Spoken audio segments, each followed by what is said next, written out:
Okay, now we'll talk about the RED model for critical thinking. Now we'll talk about the Paragon7 model for cognitive readiness.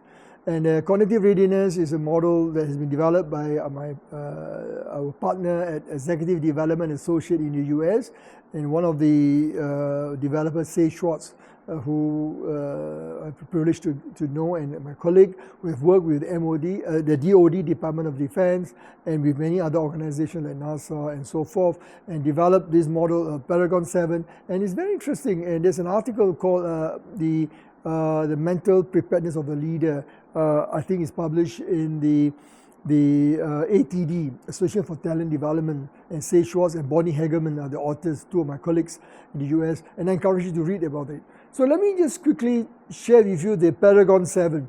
So first, you need to look at the 7 competencies. Number 1 is about mental connection, about your recognizing your mental model, knowing yourself, what are your thoughts, how to regulate your thoughts and emotion. And that's very important, especially when something trigger in your amygdala. We talk about amygdala hijack in emotional intelligence. When you need to regulate and understand when that is triggered, how do you manage it? Second is about attentional control, being there, being present, focus your energy with your team, being there for your people when you have a situation, when you have a problem, especially in the disruptive workplace. Be there, understand, show them that you care and you are there with them, being present. Third is about sense making, connecting the dots. There'll be a different set of information coming in. So how do you put all this thing, making sense of all this information, connecting the dots in different aspects. And then of course, intuition, check your gut and don't let it rule the mind. And people ask me, with the, in the disruptive digital world, we have big data. It's important. Yes, it's important. It's important to leverage on data, the market intelligence. But at the same time, we need to be mindful. Do not allow your gut feeling to overrule your mind. In other words, the data is important, your gut feeling is important, you need to look at past experience, then you need to make a judgment call. But don't use emotion, your gut feeling too much that you overrule the facts in front of you. So you need to make sense of both the data, big data, and also your gut feeling. And of course, we talk about problem solving. Skills using the RED model, the critical thinking skills, and how do you resolve challenge using the RED model I talked about earlier, and about being adaptable, willing to change, being resilient, agile, to move quickly with the change, and then you need to change and adapt. That's very important, adaptability, resilience.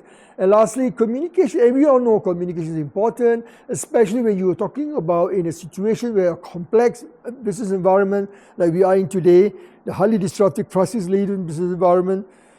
How do you inspire your team? How do you provide them a sense of purpose, direction?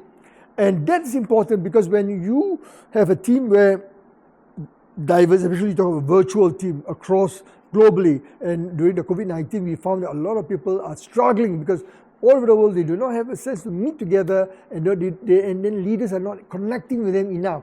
So communication, you need to have impactful communication, drive the message. A great example is the late CEO of Marriott Hotel. We call his name is Arne Sorensen. I encourage you to look at his name, Marriott Hotel, on YouTube, and look at how he's impactful. While he's suffering from stage 4 cancer, dying, and knowing that next coming weeks he will no longer be around. Yet he appeared and in a very impassioned plea to his people, your team worldwide, that the challenge that the hotel industry is facing during the COVID-19, how he inspires people, how you drive and you bring along people. That is a challenge. That is what a great leader does. And he demonstrates exactly what we call the Cognitive Readiness Framework. Thank you.